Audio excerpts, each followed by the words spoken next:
PNR gold and diamonds సరుకు తక్కువ బంగారం ఎక్కువ. ఇప్పుడు మన వైజాగ్ లో జూలై 24th గ్రాండ్ ఓపెనింగ్.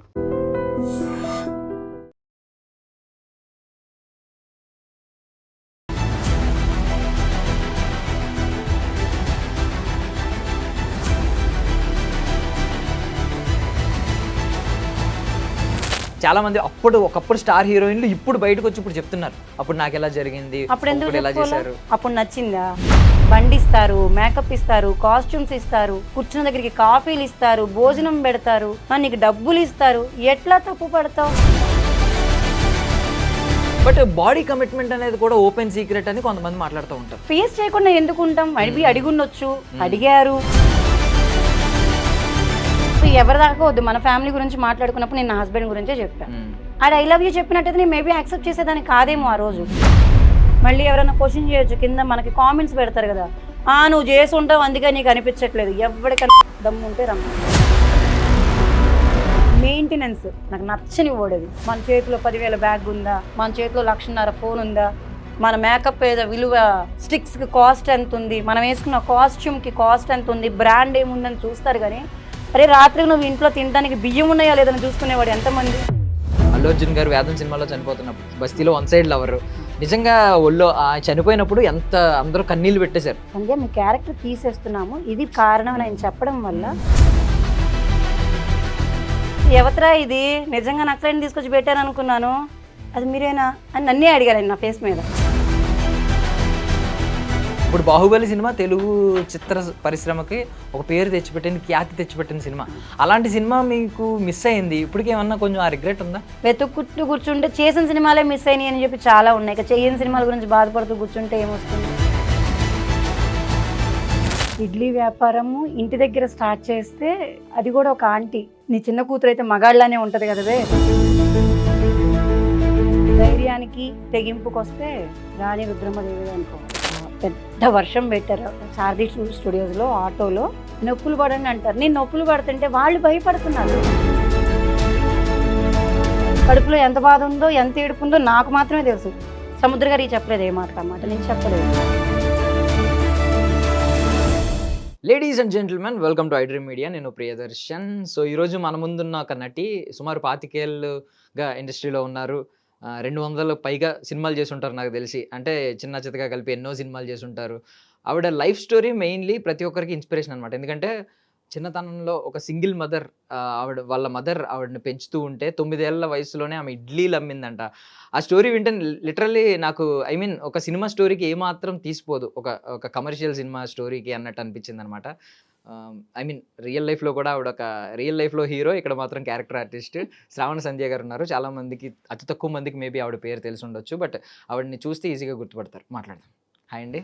నమస్తే అండి. నమస్తే, బాగున్నారా? థ్యాంక్ యూ, బాగున్నానండి. మీరు బాగున్నారా? చాలా బాగున్నానండి. ఎవరు చెప్పారండి నేను లేదు, అమ్మాను అన్న విషయం? చూసాను మీ ప్రీవియస్ ఇంటర్వ్యూలో ఒకసారి షేర్ చేసుకున్నారు. నేను ఎప్పుడు చెప్పానా? నేను ఇక్కడ అంటే మీరు పెద్దగా ఇంటర్వ్యూలు ఇవ్వలేదు కదా, ఒక ఇంటర్వ్యూ ఇచ్చినప్పుడు చూసాను. దానిలో రెస్పెక్ట్ పెరిగింది, చాలా రెస్పెక్ట్ పెరిగింది. అంటే ఊరికే సినిమా అంటే ప్యాషన్ అని చాలా మంది చెప్తూ ఉంటారు, కానీ ఇలాంటి మాటలు, ఒక రియల్ స్టోరీలు ఎలాంటివి వింటే కొంచెం ఎవరన్నా కదులుతారు. రియల్ గా గాడ్ గిఫ్ట్ మీకు. నాకైతే సీరియస్ గా తెనాలిలో పుట్టాము, తెనాలిలోనే పెరిగాము. నాన్నగారు నాకు 4th ఇయర్ బేబీ అప్పుడు పెరాలసిస్తో చనిపోయారు. నేను అక్కే, కూల్ లైఫ్, ఇద్దరు, నేను అక్క అమ్మ. మమ్మీ చదువుకున్నారు అంటే చదువుకున్నారు, కానీ అప్పటి రోజులు ఇంకా 90s అంటే ఇంకా తెలిసిందే కదా, పెద్ద పెద్ద జాబ్స్ ఏంటో ఫ్యాన్సీ షాప్లో వర్క్ చేసేవాళ్ళు. 8th కంప్లీట్ అయిపోయింది, 9th చదువుతున్నాము. కొంచెం కష్టం అవుతుంది.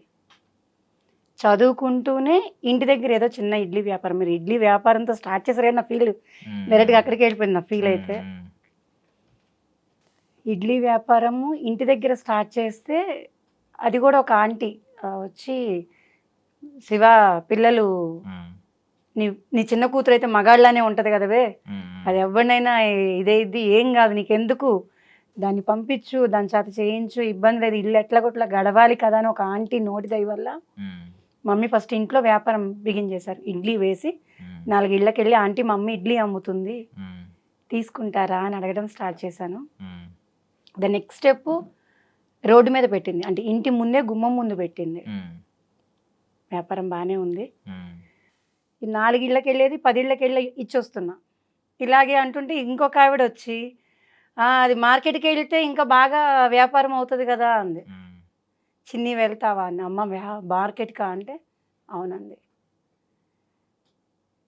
సీరియస్గా మరి మీరు ఎందుకు స్టార్ట్ చేశారో తెలీదు.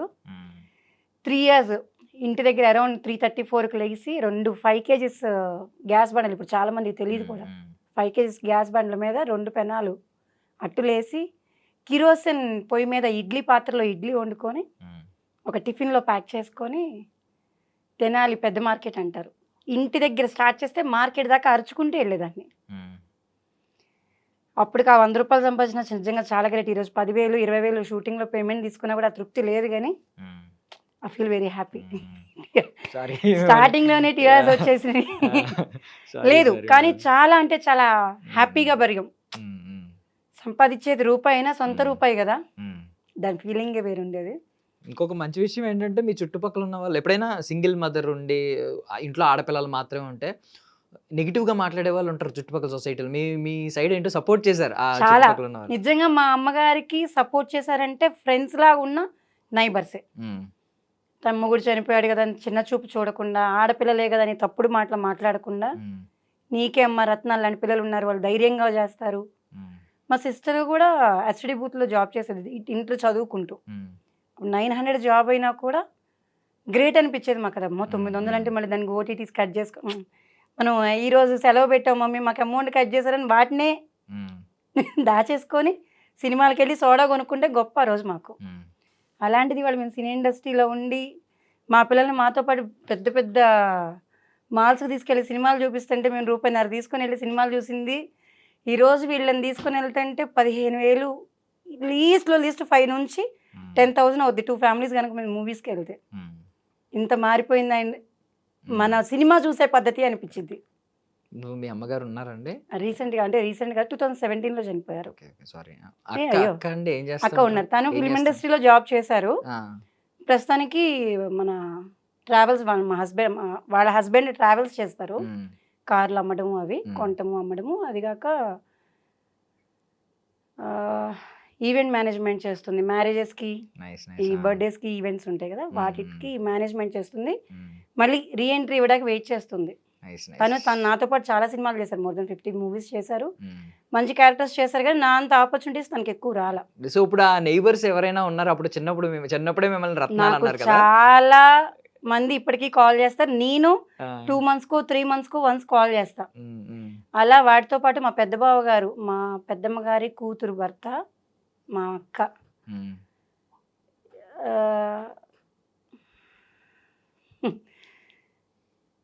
ఎలా ఉంటుందంటే పండగ వస్తుందంటే కట్టుకుంటే బట్టలు ఉండేవి కాదు. మా అక్క వస్తున్నారంటే హ్యాపీ, స్వీట్స్ వచ్చాయి. తను వచ్చేటప్పుడు ఇప్పుడు తెలుసో తెలియదు చాలా మందికి ముక్కల చీరలు అంటారు, అంటే 2 pieces శారీ, 1 శారీ 2 pieces లాగా అమ్ముతారు. వాటిని తీసుకొస్తే వాటిని మా అమ్మ ఏదైనా సినిమా చూసొస్తే సినిమాలో ఫ్రాక్ ఇలా కుట్టారు అని పక్కింటి ఆమెను మిషన్ అడిగి ఆ ఫ్రాక్ యాస్టీస్ డిజైన్ దింపేసి మాకు కుట్టించేది. ఈరోజు ఎన్ని వేల చీరలు కట్టుకున్నా ఆ రోజు అమ్మ కుట్టించిన బట్టలు వేరుంటాయి. చాలా అండి స్ట్రగుల్ పడ్డాము, హ్యాపీగా ఉన్నాం. అరౌండ్ 9-10 ఇయర్స్కే ఓన్గా సంపాదించడం అలవాటు అయిపోయింది. ఈరోజు ఏదైనా రూపాయి మా హస్బెండ్ని అడిగినా ఫుల్గా ఉండదు అనమాట. అరే ఈయన అడగాల్సిన పరిస్థితికి వచ్చిందే, ఇక నా ముఖం చూసి ఖర్చులకు లేవా ఇదిగో అని చెప్పి ఆయనే ఇచ్చేడతారు.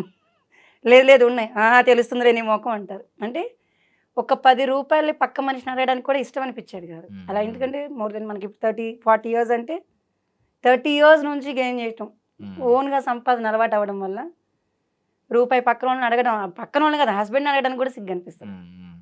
అలా స్ట్రాంగ్గా పెంచారనమాట మమ్మీ. నాకు ఇంకొకటి అనిపించిందండి, అంటే మీ పిచ్చి అంటే చిన్నప్పుడు మీరు ఎన్నో కష్టాలు పడ్డారు, మీ ఓన్ చాయిస్తో కష్టాలు పడిన సందర్భం ఎక్కడంటే మీరు ప్రెగ్నెంట్ లేడీగా ఉండి మామూలుగా ఎక్కువ నిలబడొద్దు అంటారు, నిలబడలేరు, ఆ పెయిన్ బ్యాక్ పెయిన్ ఉంటుంది, హెవీ స్టమక్ పెయిన్. ఆ టైంలో కూడా మీరు షూట్లకి వెళ్ళి ఎక్కువసేపు నిలబడి పొద్దున్న సాయంత్రం వరకు నిలబడి యాక్ట్ చేయాల్సినంత పిచ్చి ఉందా మీకు సినిమా అంటే అనిపించింది నాకు.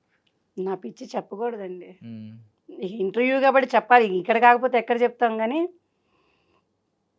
మా 3వ అన్నయ్య పెద్దమ్మ గారి కొడుకుల్లో 1 2 3 3 అన్నయ్య. ఉమ్. మన సముద్ర గారి మూవీకి షూటింగ్కి వెళ్తున్నాం గోల్కొండలో.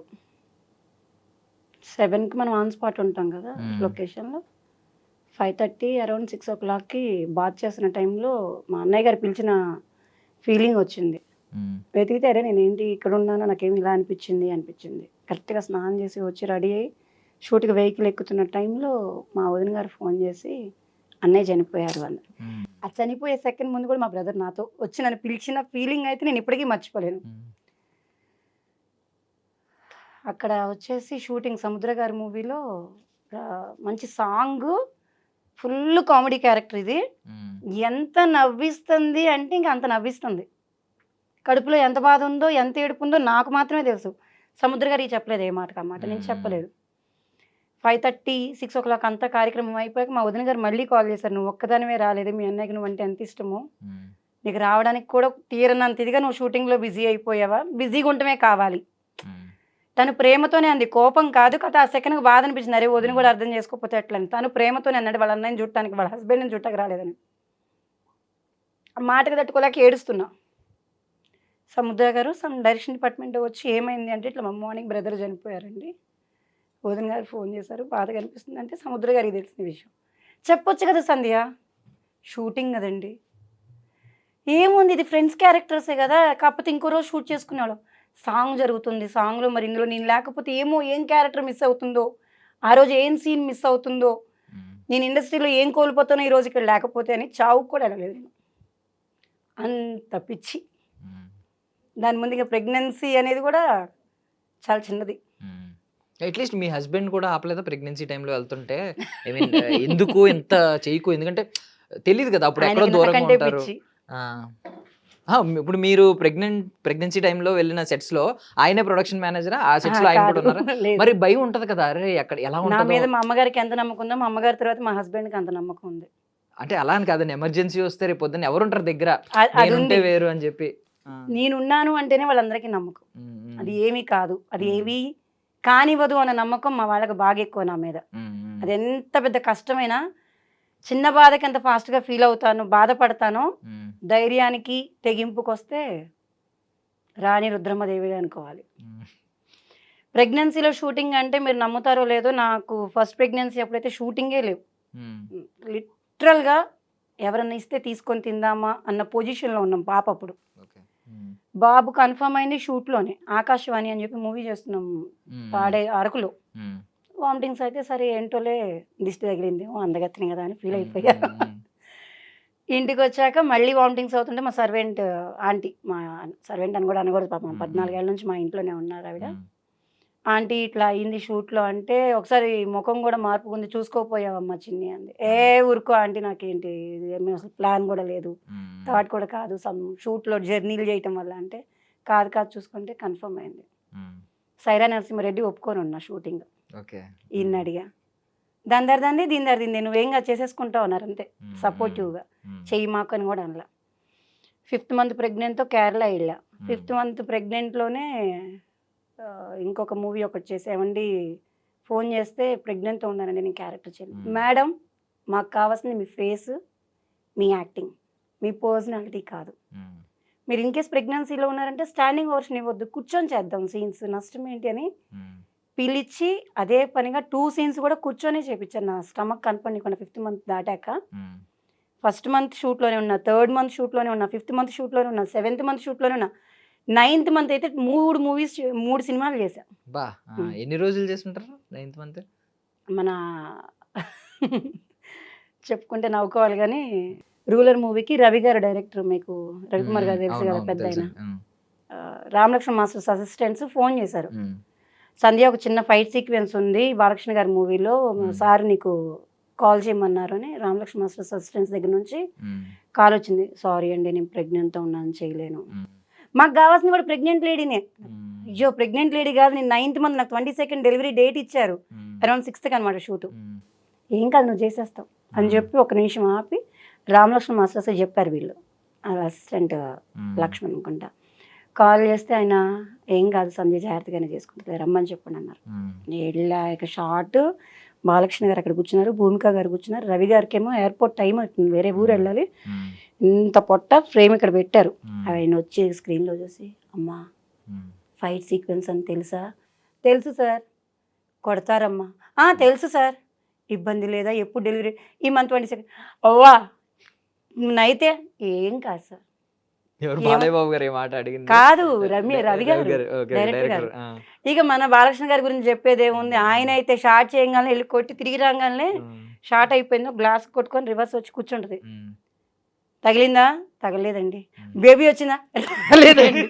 ఆయన షార్ట్ చేయడం, బేబీ వచ్చిందా, ఇది ముహూర్తం బాగుంది, నాన్నగారు పుట్టిన ముహూర్తం, టైం కరెక్ట్గా ఉంది, వచ్చేస్తున్నాడు వచ్చేస్తున్నాడు. షార్ట్స్ చేసినంత సేపు నవ్వుతూనే ఉన్నాం. అది పొట్ట ఇంత పొట్ట కరెక్ట్గా 9th month, ఇంకో 10 daysలో డెలివరీ అనగా చాలా హ్యాపీ అనిపించింది. అది చేసిన అమ్మటనే ఇంకొక సినిమా వచ్చింది, మన కథనమా ఏదో కథనం. నాకు నిజంగా చాలా జ్ఞాపకశక్తి తక్కువ. నేను చేసిన మూవీస్ 200 మీరు అన్నట్టు ఉండొచ్చేమో కానీ. అయితే ఇక ఆ మూవీకి ఆల్రెడీ ఎవరో ఒక ఆవిడ యాక్ట్ చేశారంట. ప్రెగ్నెంట్ లేడీ, ఆటోలో ఇట్లా పెద్ద వర్షం పడుతుంది, పెయిన్స్ తీసుకోవాలి, ఇట్లా క్యారెక్టర్ చేసేసారు. ఆల్రెడీ వేరే ఆర్టిస్ట్ని పెట్టి చేశారు. ఆవిడ బాగా చేయలేదు, ఈవిడ బాగా చేస్తుందని కాల్ వచ్చింది నాకు. సేమ్ దానిలాగే, సారీ అండి నేను ప్రెగ్నెంట్తో ఉన్నా, ఇప్పుడు చేయలేను, నాకు డెలివరీ. మాకు కావాల్సింది ప్రెగ్నెంటేనండి. మళ్ళీ సేమ్ డైలాగ్. వెళ్ళాము, పెద్ద వర్షం పెట్టారు సారథి స్టూడియోస్లో, ఆటోలో. నొప్పులు పడండి అంటారు. నేను నొప్పులు పడుతుంటే వాళ్ళు భయపడుతున్నారు. మనం చేసేది యాక్టింగే. ఆ షౌట్స్ నేను ఇస్తుంటే, ఏమండి నిజంగా నొప్పులు వస్తున్నాయి? కాదండి, యాక్ట్ చేస్తున్నా. ఆ పొట్టని తీసుకొని ఆటోలో బామ్మగారు ఒళ్ళో ఇలా పడుకోవాలి క్రాస్గా, ఈ చెంగంతా వెళ్ళిపోయి నా పొట్ట ఇలా కనిపిస్తూ ఉంటుంది షార్ట్. ఆవిడేమో, ఏమ్మా ఓకేనా, ఇంత నిండు కడుపు పెట్టుకొని వచ్చావు, నీకేమన్నా బుద్ధి ఉందా, మీ ఇంట్లో వాళ్ళు ఎవరేమనరా? మా వారిని తీసుకొని ఇలా లెక్క ప్రకారంగా ఆయన ఉన్నారు. నాకు ఎంత ఇష్టమో మా వారికి అంతే ఇండస్ట్రీ అంటే ఇష్టం అండి. అంత ఇబ్బంది ఏం లేదు. ఫస్ట్ ఎట్లాగో ఆపరేషన్ కూడా, సెకండ్ కూడా ఆపరేషన్ అయింది, పెయిన్స్ వచ్చే భయం లేదు అంటే. షార్ట్ చేస్తున్నంతసేపు నాకేమన్నా ఇబ్బంది అవుతుందేమోనని చూసుకునే వాళ్ళే తప్పించి ఇబ్బంది పెట్టిన వాళ్ళు లేరు. ద సేమ్ గాడ్ గ్రేస్, నాకు ఏ రోజు షూట్లో ఎక్కడ ప్రాబ్లం కాదు. నేను ఫైట్ చేశాను, డాన్స్ చేశాను, ప్రెగ్నెంట్లో షూటింగ్స్ చేశాను, ఇంట్లో అయితే ఎగురుతూనే ఉండేదాన్ని. అదే అల్లరి మా వారికి వచ్చింది అనుకోండి, వేరే విషయం. ఎప్పుడు ప్రాబ్లం కాల. అలా 3 మూవీలు, 3 మూవీలు కదా అసలు, కన్సీవ్ అయ్యి కన్ఫర్మ్ అయ్యి డెలివరీ అయ్యేదాకా షూట్లోనే ఉన్నాను అనుకోండి. ఇప్పుడు అందుకేనా ఈ ఇష్టం వల్ల, ఈ పిచ్చి వల్లైనా చిన్నపిల్లల్ని, ఐ మీన్ సంవత్సరం కూడా నిండకుండానే ఆర్టిస్ట్ని చేసినట్టున్నారు కదా ఇద్దరిని. అలవైకుంఠపురంలో సంవత్సరం కూడా కాదు, 21 డే బాబు. 21 days. ఇప్పుడు అలవైకుంఠపురం బాబు మన అల్లు అర్జున్ గారిని వాళ్ళని ఎక్స్టెండ్ చేయడానికి షూట్కి తీసుకెళ్ళింది వాడిని. 21 డే బాబు, సర్జరీ అయ్యుండి 21 డే బాబుని తీసుకొని వెళ్ళి షూట్ చేసాం. అది దాని తర్వాత నాతో షూట్స్కి వస్తూనే వాళ్ళ దగ్గర దగ్గర ఒక 5 మూవీస్కి గర్ల్ గెటప్ చేశాడు. ఒక సీరియల్ చేశాడు, 10th క్లాస్ మెమరీస్లో హీరోయిన్ చిన్నప్పుడు తనే చేశారు. నేను చేసిన ఇంకొక 2 మూవీస్కి ఆడపిల్లలాగే చేశాడు. ఇప్పుడు మంచిగానే మగపిల్లోడు లాగానే, మగపిల్లోడు క్యారెక్టర్. అంటే చిన్నప్పుడు కొంచెం క్యూట్ ఉండేవాడా అమ్మాయి? వాడు ఏ డ్రెస్కి వేస్తే ఆ డ్రెస్ నాలాగే మౌల్డ్ అయిపోతాడు. అదొక లక్కీ ఆ టైంలో.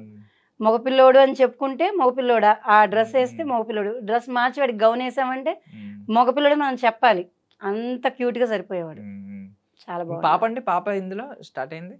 పాప చేసింది 6th month బేబీ నుంచి స్వాతి చినుకులు సీరియల్ ఈటీవీకి అరౌండ్ 1 year 3 months అంటే మోర్ దెన్ 15 months కంటిన్యూస్గా అందులోనే పెరుగుకుంటూ వచ్చింది. ఎప్పుడైనా దాన్ని చూడాలనుకుంటే మేము సీరియల్ ఆన్ చేసుకుంటాం, ఇలా గ్రాడ్యువల్గా పెరిగింది అనేది.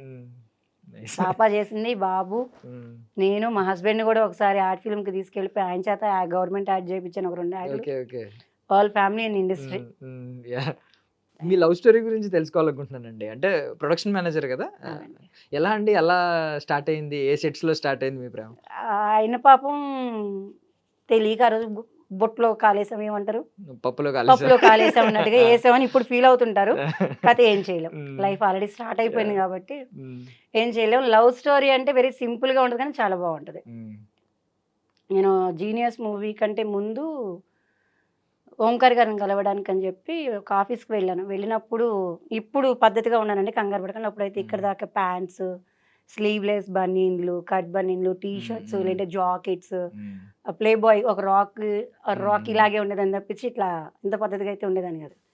ఆ టైంలోనే ఆయన చూసారే ఈ అమ్మాయి అయితే బాగుంటుంది అనుకుంటా అని అనుకున్నారంట. అనుకున్న 1.5 ఇయర్ తర్వాత ఆయన షూటింగ్కే కలిశాను, ఓకే. జీనియస్ మూవీకి. నేను అనుకున్నది ఈవిడే కదా, పెళ్లి చేసుకుందామని అడిగితే కొట్టిద్దేమో, ఈవిడ చూస్తే ఇలా ఉంది, కొట్టిద్దేమో, ఏం కాదు అడిగితే తూ బాగుండదు అని చెప్పి ఒక రోజంతా సెట్లో అనుకుంటూనే ఉన్నారంట. దగ్గరికి వచ్చి పలకరీయడానికి కూడా భయం వేసి. నెక్స్ట్ డే ఇద్దరం యాక్టివాస్లో, నేను యాక్టివాతో షూట్కి వెళ్తున్నాను, ఆయన నా వెనక వెహికల్లో వస్తున్నారు, నేను అడ్రస్ ఏదో మర్చిపోయానని చెప్పి ఎత్తుకున్నా. ఇక్కడ నుంచి లెఫ్ట్కి వెళ్తే అదేనండి షూటింగ్ ప్లేస్ అన్నాడు. నిన్నెవడు అడిగాడు రా అన్నట్టుగా ఒక లుక్ ఇచ్చా, అన్నోన్ పర్సన్ లాగా. అంటే నా వెనకే సేమ్ దాంట్లోకి వచ్చారు. మనము బండి లోపలికి వెళ్ళాలంటే ఆ మాల్లో సంతకం పెట్టాలి, మన నెంబరు, ఫోన్ నెంబరు, పేరు రాస్తాం కదా. నా నెక్స్ట్ బండి అయిందనమాట. ఆయన పేరు, ఆయన బండి రాయడం కంటే ముందు నా పేరు, నా నెంబర్ని ఫీడ్ చేసేసుకున్నారు బ్రెయిన్లోకి. ఓకే. చేసుకున్నాక లొకేషన్లోకి వెళ్ళిపోయి లొకేషన్లో స్టార్ట్ చేశారు. మీరంటే నాకు ఇష్టం అండి. నేనంటే మీకు ఇష్టం, సర్లే ఎవరోలే. నేను మీతో ఫ్రెండ్షిప్ చేద్దాం అనుకుంటున్నానండి. షూట్లో ఎవరోలే. కాల్ చేస్తున్నారు, కరెక్ట్గా అయితే మాట్లాడుతుంటే కట్ చేస్తున్నారు. డౌట్ వచ్చింది, మనకున్న దేవుడి దేవుళ్ళ చిన్న చిన్న తెలివితేటలకి ఈ స్పాట్లో నుంచే ఎవరో చేస్తున్నారు. నేను కాల్ చేసిన టైం చూసి కరెక్ట్గా ఆయన కాల్ నార్మల్గా జేబులో పెట్టుకుని ఏమైనా నుంచి అలా చూసేవాడు. ఏదో ఈ మనిషి మీద టార్గెట్ ఉంది, నేను అనుకుంటా ఏచి కాదు పాపం, ఈయన అసలు మనిషిని దగ్గరికి వచ్చి మాట్లాడతలేదు, ఇంత ఇన్నోసెంట్గా ఉన్నాడు, ఈయన అయ్యి ఉండేళ్లే అనుకొని మళ్ళీ ఎతుకుతున్నా. తెలివిగా నా ఎదురుగానే నుంచొని నాకే కాల్ చేసి ఫోన్ జేబులో పెట్టుకుని మాట్లాడకుండా నా ఇంకా చూస్తుండేవాడు ఆ రోజంతా. 99.999% కన్ఫర్మ్ అయింది ఈయనే. నేను ఆయన కంటే పెద్ద తెలివిగా రింగ్ చేసేసి నేను ఫోన్ ఒళ్ళో పెట్టేసుకొని నేను ఆయన ఇంకే చూస్తూనే ఉండేదాన్ని, ఈడేమైనా ఫోన్ ఎత్తుతాడా అని. ఆయన నాకంటే తెలుగుగా ఫోన్ ఎత్తేవాడు కాదు. ఫోన్ రింగ్ అవుతున్నా మనం ప్రెస్ చేస్తాం కదా, సౌండ్ రాకుండా ఇలా ప్రెస్ చేసేసి సైలెంట్గా నుంచునేవాడు. దొరికెళ్ళే దొంగ అనుకున్నా. సాయంత్రం వెళ్ళేలోపు చిన్న కౌంటర్ వేసాను, పాపం భయపడిపోయి నేను సాయంత్రం ఇంటికి వెళ్ళక ముందే ఫోన్ చేసి ఏమైందండి నన్ను ఇంత మాట అనేసి వెళ్ళిపోయారు. మీరెవరండి? అదేనండి నేను అక్కడ మాట్లాడాను కదా, మరి ఇందా ఫోన్ చేస్తే ఎత్తలేదు. లేదండి. ఎందుకు రింగ్ చేసావు? మాట్లాడదాం. ఎందుకు మెసేజ్ చేస్తున్నారు? రేపు కలిస్తే చెప్తా. డైరెక్ట్ ఏం లేదు, రేపు కలిస్తే చెప్తా. సరే, పద్ధతిగా ఉన్నాడు, మాట్లాడతాం కూడా మంచిగానే ఉంది, వల్గర్ లాంగ్వేజ్ ఏం లేదు, కలవడంలో తప్పు లేదు కదా అనేసి వెళ్ళి కలిసాం. సహజంగా ఎవరన్నా లక్ మీకు ఎవరన్నా నచ్చితే ఏం చేస్తారు మీరు? ఐ లవ్ యూ, ఇష్టపడుతున్నాను, నేను మిమ్మల్ని అన్ని సంవత్సరాలు చూస్తున్నా, ఇన్ని సంవత్సరాలు చూస్తున్నా, ఇవి అవి అని ఏవేవో చెప్తాం కదా. నిజం చెప్పాలంటే సొల్లు అంటాం. ఏం మాట్లాడలా. కాల్ చేసింది అయితే నేనే, మెసేజ్ పెడుతుంది నేనే, మీరు అది తిడతాం బాగాలేదు, నేను మిమ్మల్ని పెళ్లి చేసుకుందాం అనుకుంటున్నా, మీకు ఇష్టమైతే చెప్పండి, మా వాళ్ళతో మాట్లాడి మిమ్మల్ని పెళ్లి చేసుకుంటాం. ఇంక అసలు మీకు ఇష్టమా, ఐ లవ్ యూనా, అసలు ఏది లేదు. ఆయన డైరెక్ట్గా అడిగింది. అప్పటికే నాకు 27 years. నాకు మ్యారేజ్ మీద చిన్న మెత్తు అంటాం కదా, అంత కూడా ఇంట్రెస్ట్ లేని దాన్ని. ఆయన ప్రపోజల్కి పడిపోయా సీరియస్గా. ఐ లవ్ యూ చెప్పినట్టయితేనో లేకపోతే తిరుగుదామంటేనో నేను దేనికన్నా అంటే నేను స్కిప్ అయిపోయేదాన్ని ఏమో తెలియదు, కానీ ఒకటే మాట, కాల్ చేసింది నేనే, మెసేజ్ చేసింది నేనే, నేను మిమ్మల్ని ఇష్టపడుతున్నా, పెళ్లి చేసుకుందాం అనుకుంటాం, మీకు ఇష్టమైతే చెప్పండి, మా వాళ్ళని తీసుకొచ్చి మాట్లాడిస్తాను, direct face to face. Okay, కొద్దిగా టైం ఇవ్వండి. పర్లేదండి, సాయంత్రం దాకా తీసుకోండి. చాలా షార్ప్, సాయంత్రం దాకా తీసుకోండి. మీరు నమ్ముతారో లేదో, ఆ నెక్స్ట్ డే మార్నింగ్కే నేను షూట్కి వెళ్తుంటే, లొకేషన్కి వెళ్తుంటే దారిలో ఒకసారి ఇక్కడ ఆగని మాట్లాడతానని చెప్పి అక్కడ ఆపేసి వాళ్ళ అమ్మగారి చేత ఫోన్ మాట్లాడిచ్చారు. మా అబ్బాయి అబద్ధం చెప్పట్లేదమ్మా, నువ్వంటే ఇష్టం అంట, సంవత్సరం నుంచి చెప్తున్నాడు, మీకు ఇష్టమైతే మేము వచ్చి మాట్లాడతాం, మేము వచ్చి మాట్లాడినా మీరు వచ్చి మాట్లాడినా, మా అబ్బాయికి మీరు అంటే ఇష్టం అంటాం, పర్లేదు నీకు ఇష్టమైతే చెప్పు, చేస్తాం పెళ్ళి. అత్తయ్య గారు, అరే నిన్నే ప్రపోజ్ చేశాడు, తెల్లారితే వాళ్ళ అమ్మగారితో మాట్లాడిచ్చాడు, సర్లే ఎంతో కొంత మంచోడు అయి ఉంటాడులే అని. మంచోడేలే.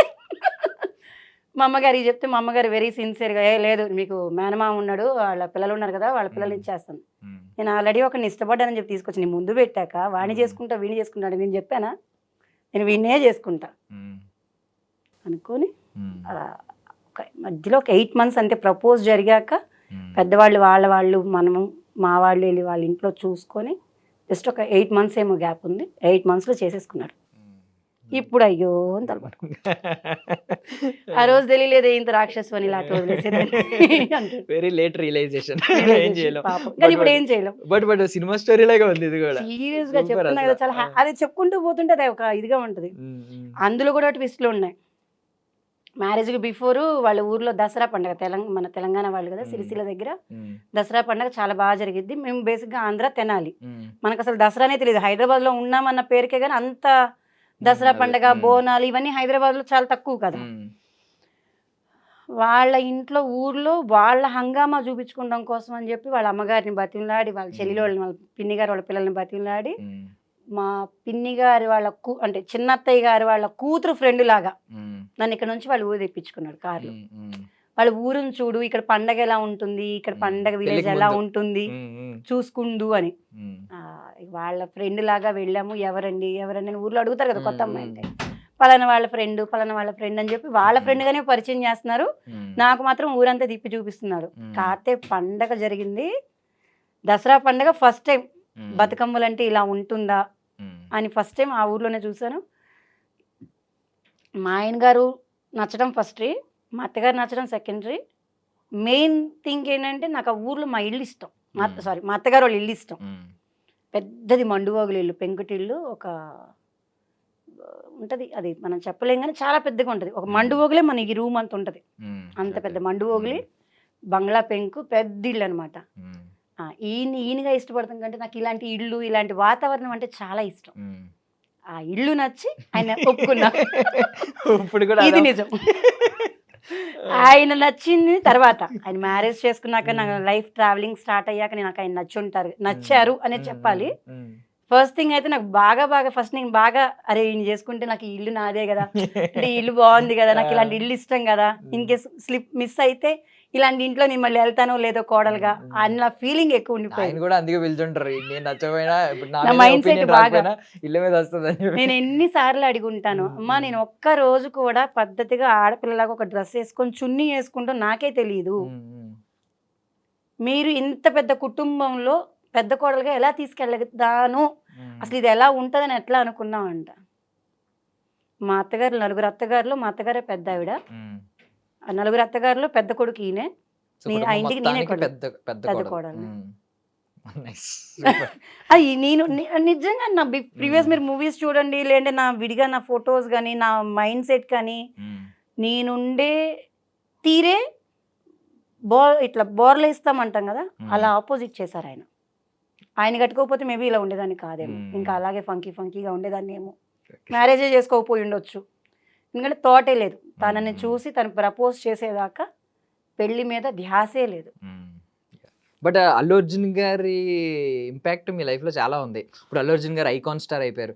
నిజంగా ఆ రోజు కనుక బస్తీలో ప్రేమించే లవర్ క్యారెక్టర్ మీరు, బస్తీలో వన్ సైడ్ లవర్, నిజంగా ఒళ్ళో చనిపోయినప్పుడు ఎంత అందరూ కన్నీళ్ళు పెట్టేశారు. అల్లు అర్జున్ గారు వేదం సినిమాలో చనిపోతున్నప్పుడు అది మీ ఒళ్ళో నిజంగా ఆయన పడుంటే, ఆయన పడుకొని ఉంటే నిజంగా మీ కెరియర్ అసలు వేరే లెవెల్లో ఉండేదేమో, నిజంగా వేరే టర్న్ అయ్యేదేమో, కంప్లీట్ యూటర్న్ అయ్యేది.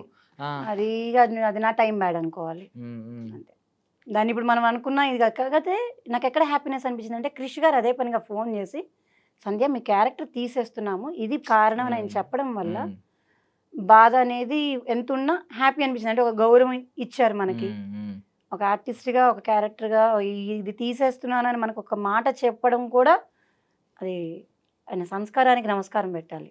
అంటే మీకు మీ క్యారెక్టర్ కి ఒక ప్రాపర్ ఎండింగ్ డిజైన్ చేసుకున్నారు ఆయన మైండ్ లో, ఆ ఎండింగ్ లేకపోయేసరికి మొత్తం అంతా తీశారు. లెక్క ప్రకారం ఉంచొచ్చు. స్లమ్ గర్ల్ లాగా స్లమ్ లో ఆయన ఎలా అయితే స్లమ్ లో తిరుగుతున్నారు, మన ఫిల్మ్ నగర్ గల్లీ ఏరియా అంటే, ఆ స్లమ్ ఏరియా అంటే ఆ ఏరియాలో క్యారెక్టర్ ని ఉంచొచ్చు. ఆయన అనుకున్న, మీరు అన్నట్టుగా ఆయన అనుకున్న క్యారెక్టర్ ఎండింగ్ లో ఈ క్యారెక్టర్ లేదు. మీకు అంటే నేను అనుకోవడం ఏంటంటే, ఇప్పుడు రఘుబాబు గారు చనిపోయిన తర్వాత ఒక డైలాగ్ చెప్తారు ఆ టైంలో, ఈడి చావలేదురా చావే చచ్చింది అంటాడు. అలా మీకు కూడా ఒక పవర్ఫుల్ డైలాగ్ పెడదాం, ఒళ్ళో ఒక వన్ సైడ్ లవర్ బాధ పెడదాం. ఆవిడ వచ్చి నుంచుంటారు, ఈవిడేంటంటే ఒళ్ళు అలా పెట్టుకొని ఇక ఏడుస్తూ ఉంటది క్యారెక్టర్. ఒక్కటే సీన్ మిస్ అయింది నాకు, ఓవరాల్ షూట్ మొత్తంలో ఒకటే సీన్ మిస్ అయింది. అతను ఒక పాష్ గర్ల్ కోసం చూసాడు కానీ బస్తీలో అసలైన ప్రేమ ఉంది అన్నట్టు ఏదో ఒక షార్ట్ కన్వే చేద్దాం అనుకున్నాను. దీక్ష సేతు గారు ఆల్రెడీ వర్క్ చేసాము. ఆ ఫైట్ సీక్వెన్స్ లో కేబుల్ డబ్బులు ఇరా అంటే మొత్తం పరిగెడతారు కదా, ఆ పరిగెత్తే సీన్లరే నాకు డబ్బులు ఇవ్వాలిరా, ఇవ్వకుండా ఉన్నాం, మళ్ళీ వీడు డబ్బుల కోసం కొడుతున్నారంటే వాళ్ళని ఎదురు అమ్మాయి ఫైట్ చేయడం. అందులో కూడా మీరు నేను ఒక విషయం చెప్పిన, ఇడ్లీ అమ్మే అమ్మాయి ఆ క్యారెక్టర్, ఆ క్యారెక్టర్ చేసినప్పుడు నేను చాలా ఫీల్ అయ్యాను, ఇది నా రియల్ క్యారెక్టర్ కదా, చాలా ఇదిగా వర్క్ చేసాం. అది పోయింది కాబట్టి మాట్లాడుకోకూడదు.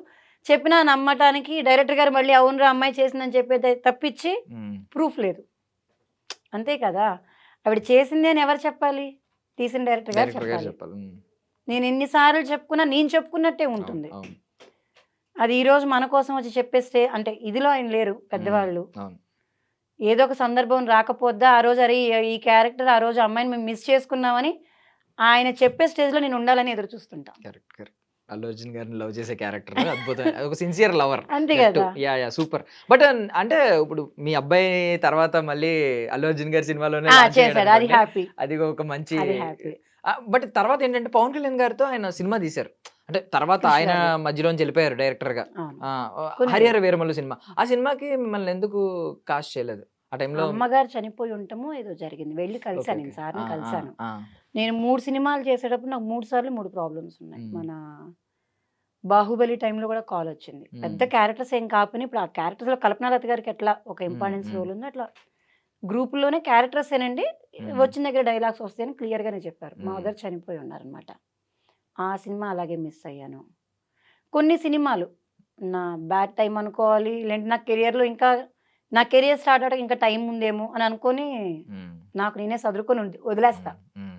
బట్ క్రిష్ గారు డైరెక్షన్ అంటే క్రిష్ గారి సెట్స్ అంటే మీకు కొంచెం అత్తారిల్లు చాలా టైప్ ఇష్టం. పుట్టినిల్లు ఖచ్చితంగా. అత్తారిల్లు సినిమా సావిత్రి గారి డైలాగ్ ఉంటుంది కదా, ఆ, ఇది పుట్టినిల్లు అది అత్తగారిల్లు అని. అత్తారిల్లు, అలాగా ఖచ్చితంగా అది నా పుట్టినిల్లే అవుతుంది.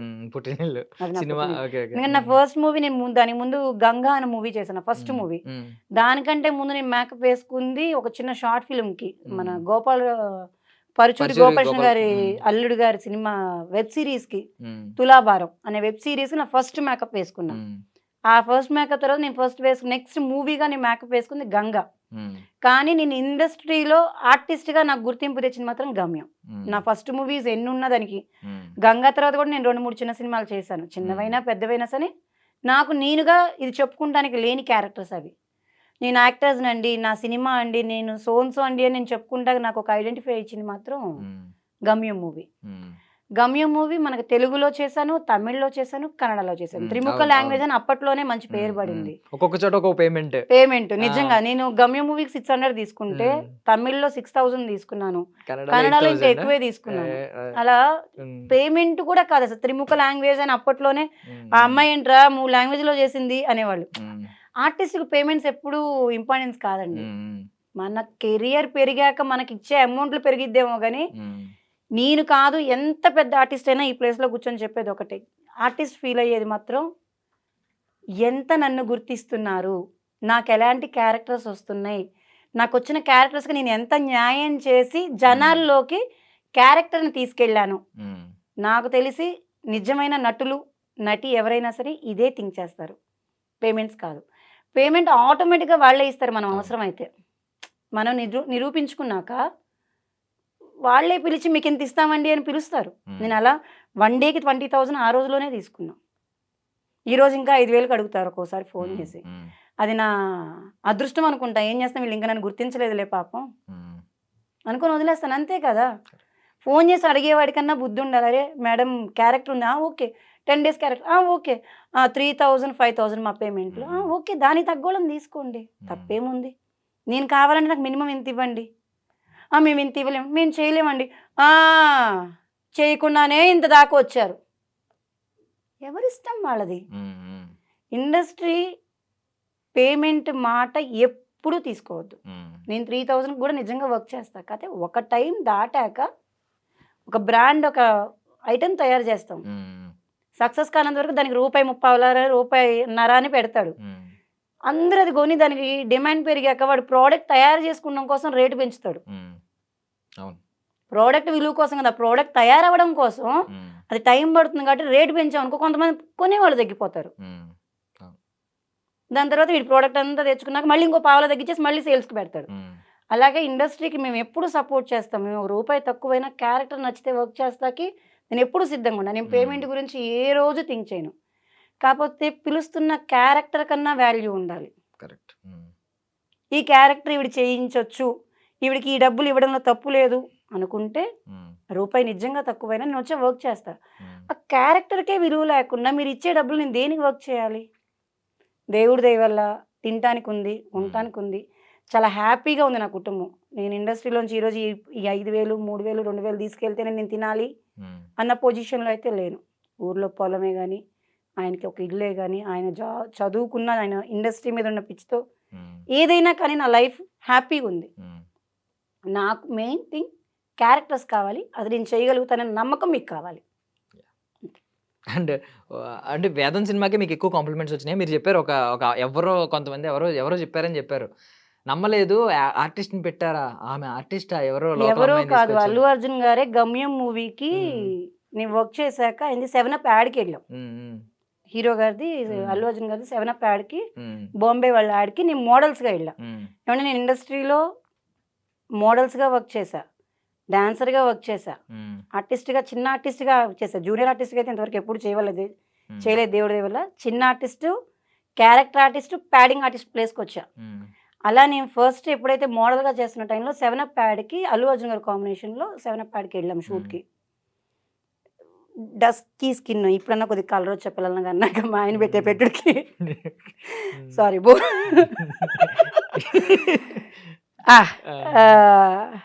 చాలా డస్కీ ఉండే స్కిన్. ఆయన కామెంట్ చేసేవాడు అనమాట, ఏంటి కలర్ అన్నట్టుగా. జస్ట్ ఏం చేసావు ఇంతకు ముందని సరదాగా వచ్చి మాట్లాడుతుంటే, సార్ నేను సో మూవీలో ఇట్లా నక్సలైట్గా చేశాను, నేను షూట్స్ క్యారెక్టర్స్ లేనప్పుడు మోడల్ షూట్స్ కూడా వస్తాను, కొద్దిగా మంచి మోడల్స్ ఇట్లా పేమెంట్ ఆ రోజుల్లో 600, 1000, 1500 అంటే ఎక్కువ. 2005, 6, 7 టైంలో ఇట్లా అయితే వస్తుందంటే, గమ్యం మూవీలో నక్సలైటా నువ్వా అన్నాడు. అవునండి నేనే అని. ఏమనుకున్నాంటే ఒక మాట చెప్తాను, పర్లేదు చెప్పండి. ఎవతరా ఇది నిజంగా నక్సలైట్ని తీసుకొచ్చి పెట్టాను అనుకున్నాను, అది మీరేనా అని నన్నే అడిగారు ఆయన నా ఫేస్ మీద. అంటే ఆయన అప్పటికి అంత పెద్ద హీరో కాకపోయినా అప్పటికి అల్లు అర్జున్ గారు అంటే మంచి పేరు ఉంది. అదిగాక మన చిరంజీవి గారి ఫ్యామిలీ నుంచి మేము ఆయన అంటే చాలా ఇష్టము. ఆయన నోట్లోంచి నాకు ఆ వర్డ్స్ వినటం చాలా హ్యాపీ అనిపించింది. ఇంటికి వచ్చాక పంచుకోవాలి, అరే నన్ను ఇలా పొగిడారు, నన్ను ఇలా పొగిడారు, నన్ను ఇలా పొగిడారు అని. ఇప్పుడు ఈ సందర్భంలో మళ్ళీ ఇక్కడికి జంప్ చేయొచ్చో లేదో తెలియదు కానీ, ఆ రోజు ఆ హ్యాపీనెస్ తర్వాత నుంచి ఇప్పుడు నేను చేస్తున్న ఒక మూవీలో జేడి చక్రవర్తి గారి నోట్లో నుంచి నా మాటలు, ఆ రోజు నేను ఎంత హ్యాపీ ఫీల్ అయ్యానో, ఎన్నో సంవత్సరాల తర్వాత ఒక నటిని ఎట్లా పొగిడారు అల్లు అర్జున్ గారు, ఈ రోజు ఒక నటుడైన మన జైడి చక్రవర్తి గారు డైరెక్షన్ చేస్తూ ఒక క్యారెక్టర్, చిన్న క్యారెక్టర్కి 48 మంది ఆర్టిస్టులను చూసారంటండి. పెద్దవాళ్ళనే కానీ చిన్నవాళ్ళనే కానీ, మనకి ఏమంటారు, నాకు ఈ జ్ఞాపక శక్తి ఎప్పుడు వస్తుందో దేవుడి దయ వల్ల. అంటే అన్ని ఏజ్ గ్రూప్‌లో అన్ని ఏజ్ గ్రూప్స్ కాదు, ఈ క్యారెక్టర్స్‌కి ఆడిషన్స్ లాగా చేస్తుంటాం కదా, అట్లా ఆడిషన్స్ వైజ్‌గానే కానీ లేకపోతే పర్సన్స్‌ని పిలిపించి ఈ క్యారెక్టర్‌కి స్పెషల్‌గా చూడటమే కానీ, ఆయన దగ్గర 48 మెంబర్స్‌ని చూసారంట. అలా వెళ్తున్న క్రమంలో ఒక అతను ఫోన్ చేసి, ఒక క్యారెక్టర్ అనుకుంటున్నారు, మీరు బాగుంటారని అనుకుంటున్నారు డైరెక్షన్ డిపార్ట్మెంట్, రామారావు గారు మిమ్మల్ని ఒకసారి రమ్మన్నారండి అంటే, జస్ట్ వెళ్ళి ఒక చిన్న సీను వాళ్ళు చెప్పారు, నేను చేసేసి వెళ్ళిపోయా. మీరు నమ్ముతారో లేదో, నేను సీన్ చేస్తున్నప్పుడు డైరెక్షన్ డిపార్ట్మెంట్ అయిపోయిందండి కట్ అని చెప్పని కూడా చెప్పలేను, అలా చూస్తూ ఉండిపోయాను నేను చేస్తుంది. సార్ ఇంకెంతకు మించి చేయలేమంటే అయిపోయిందా అని లేసాడు, రియలైజ్ అయ్యా ఆయన. ఆ సీన్ని తీసుకెళ్ళి జేడి చక్రవర్తి గారికి చూపించాక ఆయన 2 డేస్లో వచ్చిందండి నాకు కాల్, ఆఫీస్కి రమ్మంటున్నారు జేడి చక్రవర్తి గారు. ఆ సీన్ చూశారు, బాగుందన్నారు, ఈ క్యారెక్టర్ మీ చేత చేయిస్తున్నారు. ఫస్ట్ టైం ఫీల్ అయ్యా. నన్ను ఒక కెమెరాలు, మనం ఎక్కడికన్నా వెళ్తున్నప్పుడు కెమెరాలు క్యాప్చర్ చేస్తూ ఉంటాయి కదా, మన వీడియోస్ తీస్తూ ఉంటారు, అలా నా పక్కన ఎవరు లేరని ఫస్ట్ టైం ఫీల్ అయ్యా. ఆ రోజు అల్లు అర్జున్ గారు అన్నప్పుడు ఎవరు లేరు, అసలు ఇన్ని ఫోన్స్ ఇంత టెక్నాలజీ కూడా లేదు అప్పుడు. ఇప్పుడు నా పక్కన పర్సన్ లేరని ఫస్ట్ టైం ఫీల్ అయ్యా. ఆయన పొగుడుతున్నారా, చెప్తున్నారా, అసలు దాని ఆనందాన్ని నేను తీసుకుంటుంటే నన్ను ఎవరు తీయట్లేదే, నన్ను ఎవరు క్యాప్చర్ చేయట్లేదే, ఇక్కడ సీసీ కెమెరాలు ఉంటే బాగుంటే నా ఎక్స్ప్రెషన్స్, ఆయన వర్డ్స్ తీసుకుంటాకి అంత హ్యాపీ ఫీల్ అయ్యా కొన్ని సంవత్సరాల తర్వాత. ఏ మూవీ అండి? ఏం సెట్స్? ఇప్పుడు ఇంకా సెట్ వర్క్ షూట్ జరుగుతుంది, చిన్న గ్యాప్ ఉంది, ఈ ఇయర్ కానీ నెక్స్ట్ ఇయర్ హాఫ్లో వచ్చేస్తుంది. చిన్న క్యారెక్టర్స్ మరి బయటికి చెప్పొచ్చో లేదో తెలియదు కానీ, చిన్న క్యారెక్టర్. ఒక 5 సీన్స్ ఉంటే 1 డేనే షూట్ కంప్లీట్ అయిపోయింది. కంప్లీట్గా ఒక సీన్ చెప్పకూడదు అయితే, ఎందుకంటే వితౌట్ పర్మిషన్ మనం సీన్స్ బయటికి అనౌన్స్ చేయకూడదు క్యారెక్టరైజేషన్స్ని. చాలా అంటే చాలా బాగుంటుంది. నేను యాక్ట్ చేసిన విషయము, ఆ సీన్ విషయం పక్కన పెడితే, ఒక నటుడు నటిని పొగడడం అనేది గ్రేట్ థింగ్. ఆ రోజు అల్లు అర్జున్ గారు ఎంత ఇదిగా పొగిడారు ఒక నటుడయ్యి, ఉమ్, ఒక నటిని. అరే! దీన్ని ఇంత రియలిస్టిక్‌గా ఉంది అని ఆయన చెప్పిన వర్డ్స్ ఎంత బాగా నచ్చినాయో. ఉమ్, అన్ని సంవత్సరాలు నా ఇండస్ట్రీ ట్రావెలింగ్‌లో జేడి చక్రవర్తి గారి మాటలు నాకంత ఉమ్, హ్యాపీనెస్ ఇచ్చాయి. ఓకే. నేను ఇండస్ట్రీలో ఇంకా ఉండొచ్చు. నేను ఇంకా సాధించేది ఉంది. మేబీ నాకు ఆపర్చునిటీస్ రావట్లేదు. అందుకే నేను ఇలా ఉన్నానని నా మైండ్‌కి నేను ఆ రోజు నిజంగా ఫిక్స్ అయ్యా. ఒక్కొక్క టైంలో అనుకున్నా, అరే! నేను నటించడం నాకు చేతకాక నాకు క్యారెక్టర్‌లు రావట్లేదా? నేను చేస్తున్న సినిమాలు బాగోట్లేదంటే ఉమ్, అన్ని సినిమాలు చెప్పుకుంటే చాలా బాగుంటాయి. 'గమ్యం', 'వీర', 'గోలీమార్', 'లెజెండ్', ఉమ్, 'కృష్ణమందిర జగద్గురు', 'శశిరేఖ పరిణయం', 'బెదూర్ లంక', 'జాంబీ రెడ్డి'. ఉమ్, ఒకటి కాదు, ఏవి కూడా మళ్ళీ బ్యాక్‌గ్రౌండ్ లేవు.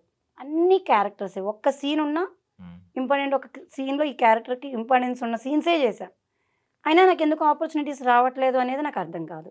అల్లు అర్జున్ గారి తర్వాత చిరంజీవి గారు కూడా 'సైరా' సినిమా షూటింగ్ లో మెచ్చుకున్నారు అని చెప్పి, అది యాక్చువల్లీ ఎడిటింగ్ లో పోయింది ఆ సీన్, ఎడిటింగ్‌లో జస్ట్ పోలేదు. చిన్న కట్ కనిపించింది. అంటే మేము పెద్ద చేసినప్పుడు సీను. సీన్ చేసాం.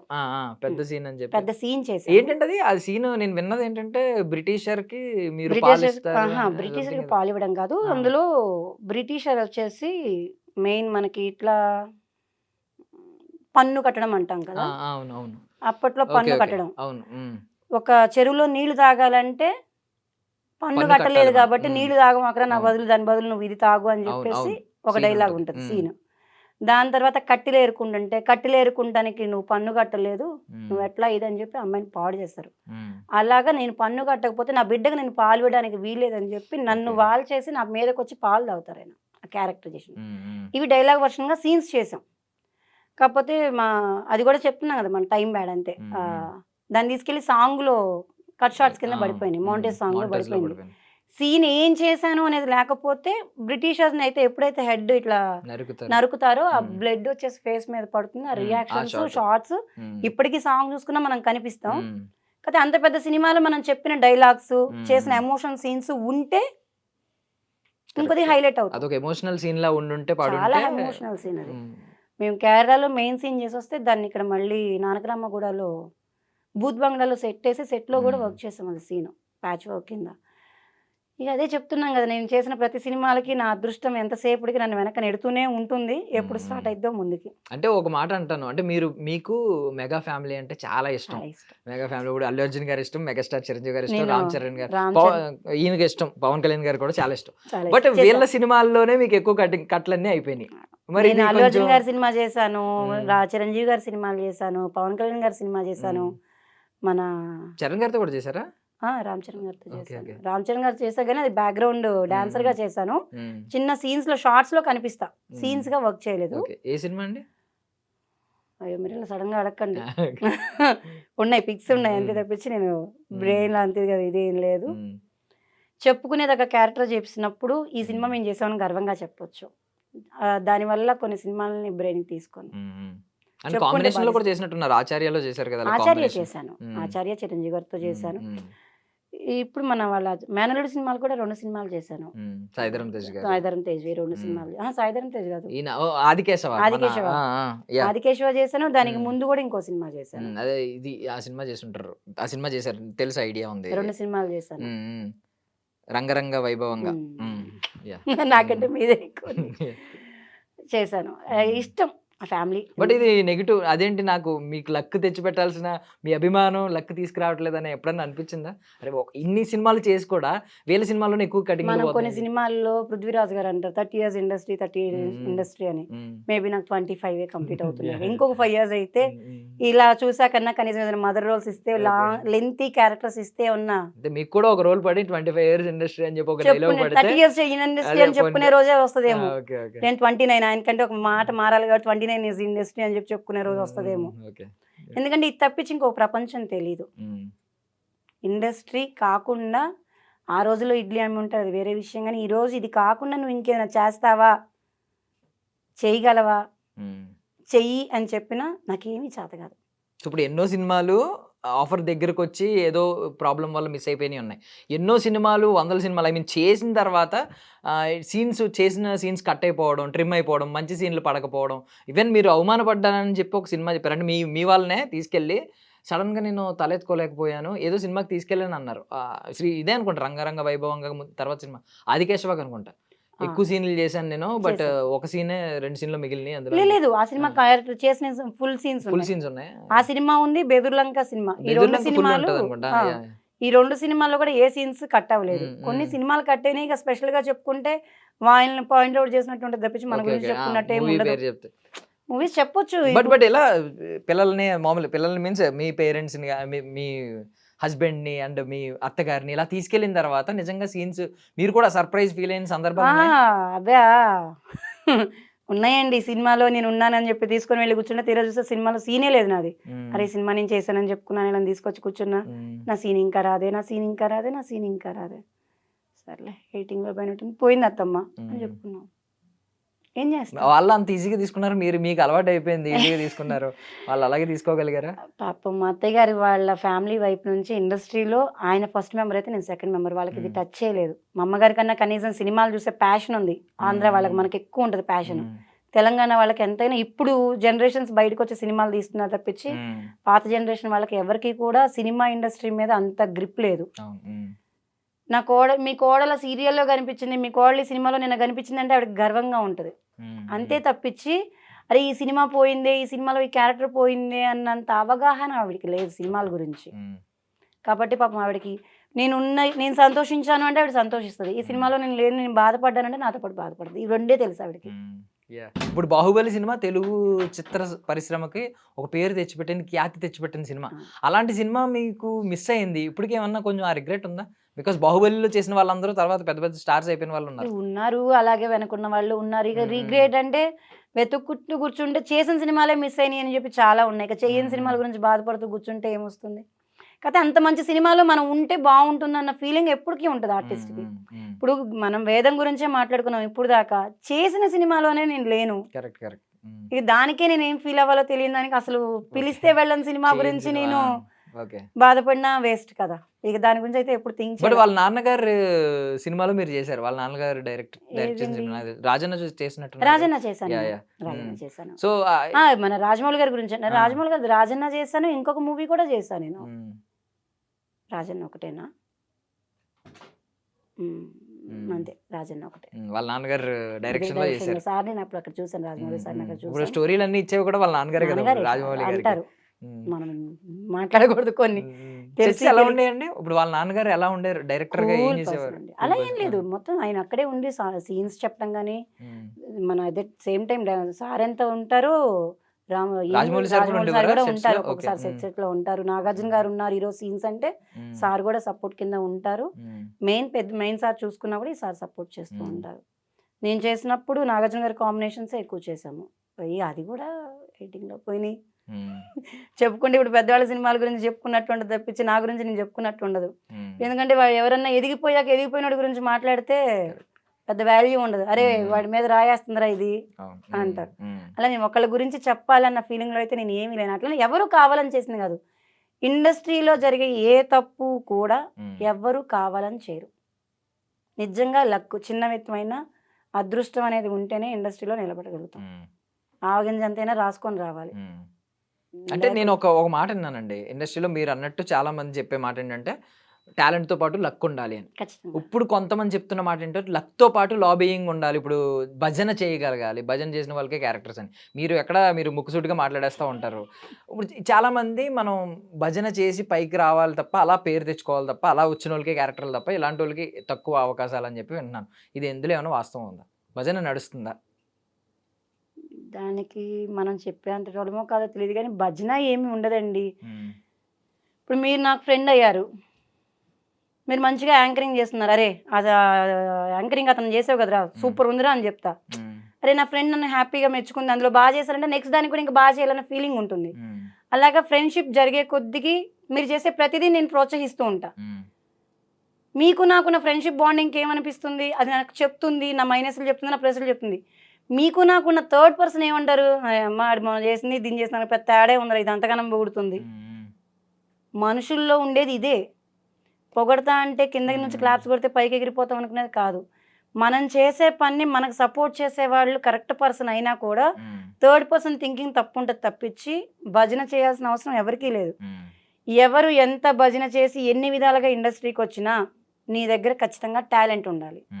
ఒక సీన్ ఇస్తే సీన్కి ఎమోషన్ కానీ బాధని కానీ నవరసాలని పండించగలిగితేనే నువ్వు నటుడుగా ప్రూవ్ చేసుకుంటావు. నేను ఇప్పుడు ఎంతో పొగుడుతా డైరెక్టర్, ఎవరైనా ఒక మంచి డైరెక్టర్ గారిని నాకు క్యారెక్టర్ ఇస్తారు, ఇచ్చాక నేను ఆ క్యారెక్టర్ న్యాయం చేయకపోతే నేను ఎంత పొగిడి ఉపయోగం ఏముంది? ఇండస్ట్రీని ఎప్పుడు తప్పు పడటానికి చూస్తారు, చాలా మాటలు చెప్తారు, నేను ఎప్పుడు కూడా అలా థింక్ చేయను. నీ దగ్గర టాలెంట్ ఉందా, నువ్వు చేయగలుగుతావన్న నమ్మకం ఉందా, ఒక్కరోజు నీకు వస్తుంది. ఆ మాట నాకు ఎప్పుడు నా హస్బెండ్ చెప్తుంటారు. ఈరోజు క్యారెక్టర్ ఖాళీ అంటే ఈరోజు ఖాళీగా ఉన్న ఎవరో ఫోన్ చేసి సంధ్య గారు రేపు షూట్ ఉంది, ఇది అమౌంట్ అంటే సర్లే ఖాళీగానే ఉన్నాగా వెళ్దాంలే. బుద్ధి ఉందా ఈయనంతే అడుగుతారు, ఏమైందమ్మా నువ్వు ఎన్ని సినిమాలు చేసావు, నీ క్యారెక్టర్స్ ఎలాంటివి, వాళ్ళు పిలవంగానే ఆ అమౌంట్లోకి ఎందుకు వెళ్ళిపోతున్నావు, నీకంటూ రోజు వస్తుంది వెయిట్ చేయి అని చెప్పి నన్ను ఆపి నా మంచి క్యారెక్టర్స్ కోసం నన్ను వెయిట్ చేస్తుంది. అయితే నేను యాక్టర్ అయ్యాక మా అమ్మ నన్ను ఎంత సపోర్ట్ చేస్తుందో నా తర్వాత మా అమ్మగారి తర్వాత నా హస్బెండ్ అంత సపోర్ట్ చేస్తారు.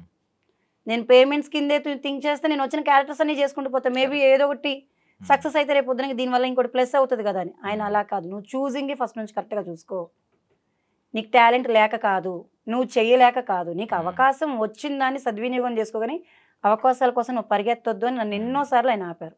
అంటే యాక్చువల్లీ భజన నేను ఇంకొక యాంగిల్లో అడిగాను. అంటే ఒక పెద్ద వాళ్ళకి ఒక భజన చేసి పైకి వస్తున్నారు కొంత చాలా మంది అనే దానికే కదా ఆన్సర్. భజన చేసినంత మాత్రం ఫ్రెండ్స్ కంపారిజన్, ఇప్పుడు డైరెక్టర్ ఒక నటుడిని మెచ్చుకోవడం ఇదంతా వేరు, బట్ ఒక చిన్న స్థాయి వాళ్ళు ఒక పెద్ద వాళ్ళని కేవలం భజన చేసి మాత్రమే పైకి వెళ్ళడం ఇలాంటిది ఏమైనా నడుస్తుందా? తెలియదండి, ఎందుకంటే నాకు అసలు బట్ నేను అబ్జర్వ్ చేసింది ఏంటంటే మీరు చాలా పాజిటివ్ పర్సన్, అంటే ఇండస్ట్రీ గురించి ఎప్పుడు నెగిటివ్ గా ఎక్కడ మాట్లాడలేదు, అవసరం లేదు కదా, ఎదురుపడలేదు. అంటే మీరు ఈవెన్ అంటే నెగిటివ్ క్వశ్చన్ అడిగినప్పుడు కూడా మీరు చాలా పాజిటివ్ గా చెప్పేదాన్ని, ఎలాగా దేని గురించి కాస్టింగ్ కౌచ్ గురించి కానీ కమిట్మెంట్ గురించి కానీ అడిగినప్పుడు చాలా పాజిటివ్ గా చెప్పారు. ఇండస్ట్రీ ఎవరు తల జుట్టు పట్టుకుని లాక్కెళ్ళిపోరు, ఇలా చేయరు అలా చేయరు అని. ఇప్పటికీ నాకు అదే ఒపీనియన్, ఎప్పటికీ అదే ఒపీనియన్. ఇండస్ట్రీ మీరు ఇంతమంది ఇన్ని ఉద్యోగాలు చేస్తున్నారండి, మీరు నేను ఇండస్ట్రీ కాకుండా బయట ఎన్ని కోట్ల మంది ఉద్యోగం చేస్తున్నారు. ప్రతి ఒక్కడు పొద్దున్న లేస్తే అన్నం పట్టుకొని వెళ్తాడు, అన్నం పెట్టేది ఇండస్ట్రీ ఒక్కటే. నిజంగా బుద్ధుండే ఇండస్ట్రీ గురించి ఎప్పుడు ఎవరు తప్పు మాట్లాడకూడదని నేను కోరుకుంటా. నేను బ్రతికి ఉండి ఇండస్ట్రీలో ఉన్నంతకాలం నేను ఏ రోజుకి ఇండస్ట్రీని తప్పు పట్టే ఇదిలో నేను రాకూడదని కోరుకుంటా. అన్నం పెడుతుంది, మనకు జీతం ఇచ్చేవారి దగ్గరికి మనం క్యారేజ్ పట్టుకొని అన్నం పట్టుకొని వెళ్తాం. వీళ్ళు అలా కాదు, బండి ఇస్తారు, మేకప్ ఇస్తారు, కాస్ట్యూమ్స్ ఇస్తారు, కూర్చున్న దగ్గరికి కాఫీలు ఇస్తారు, భోజనం పెడతారు, నీకు డబ్బులు ఇస్తారు. ఎట్లా తప్పు పడతావు? నీది తప్పు అనేది నువ్వు ఎప్పుడు చూసుకుంటావు? అంటే నేను అలాగే థింక్ చేస్తాను. మీరు ఎంత పాజిటివ్గా ఆలోచిస్తూ ఉంటారు. చాలా మంది ఏంటంటే మేబీ కెరియర్ స్టార్టింగ్లో చెప్పకపోయినా కెరియర్ ఎండింగ్లో చెప్పిన వాళ్ళు ఉన్నారు కొంతమంది. ఈ మీటూ ఉద్యమం ఒకటి వచ్చింది, చాలా మంది ఒకప్పుడు స్టార్ హీరోయిన్లు ఇప్పుడు బయటకు వచ్చి ఇప్పుడు చెప్తున్నారు, అప్పుడు నాకు ఎలా జరిగింది, అప్పుడు ఎందుకు ఎలా చేశారు. మన సింపుల్ క్వశ్చన్, అప్పుడు ఎందుకు చెప్పుకోవాలా? అప్పుడు నచ్చిందా, ఇప్పుడు నచ్చలేదా? అంటే అప్పుడు అన్నం పెట్టారు, ఇప్పుడు అన్నం పెట్టట్లేదా? నేనైతే ఇదే అడుగుతా. ఈవెన్ మీరు మాట్లాడినా నేను ఫ్రెండ్లీగా ఇండస్ట్రీ గురించి ఎప్పుడు మాట్లాడినా నేను ఎప్పుడు పాజిటివ్గానే ఉంటాను. ఎందుకంటే నేను ఎప్పుడు నెగిటివ్ ఫీల్ అవ్వలేదు దాంట్లో. నన్ను ఎవరు ఇబ్బంది పెట్టలేదు, నన్ను ఎవరు లాక్కెళ్ళలేదు, నన్ను ఎప్పుడు ఎవరు బలవంతం చేయలేదు. నువ్వు ఇది చేయకపోతే నీ క్యారెక్టర్ ఏమనంటే క్యారెక్టర్ వదిలేసుకున్నావు. బట్ ఇలాగ ఎవరన్నా ఎప్పుడన్నా అడిగారండి? ఇప్పుడు మీరు ఇండస్ట్రీ పర్సన్, ఇప్పుడు మీ హస్బెండ్ కూడా ప్రొడక్షన్ మేనేజర్, సో మీరు ఇన్ని సంవత్సరాలు అయిపోయింది, సో ఎవరు ఇలాంటి దరిద్రంగా ఎవరు ఈ కైండ్ ఆఫ్ అప్రోచ్ అనేది ఉండదు. బట్ అర్లియర్ డేస్ లో మిమ్మల్ని ఇలియానా అనేవారంట కదా, బాగా సన్నగా ఉండేది. ఆవిడ రాకముందే ఇండస్ట్రీకి నాకు కవ్ ఉండేది, ఉండేది అనేవాళ్ళు. అది వచ్చిన తర్వాత అరే ఆవిడకి పేరు వచ్చాక ఆ పేరు నాకు పిలిచేవాళ్ళు. నేను డాన్సర్గా వర్క్ చేసేటప్పుడు ఆ కాస్ట్యూమ్స్ వేసుకుంటే ఆవిడ పేరు అరే దీని నడుము కూడా ఇలియనా నడుములా ఉందిరా అని అనేవాళ్ళు తప్పించి ఇక చెప్తున్నాం కదా, అదొక ఏజ్ వెళ్ళిపోయింది. అది మనం మాట్లాడుకున్నా కూడా ఇప్పుడు హస్బెండ్ ఫ్యామిలీస్ ఇంటర్వ్యూస్ చూస్తున్నప్పుడు వాళ్ళకి ఆక్వర్డ్గా అనిపిస్తుంది. కాకపోతే ఉంది మంచి మంచి ఉండేది. నేను నా ఫిగర్ అలాగే ఉండేది.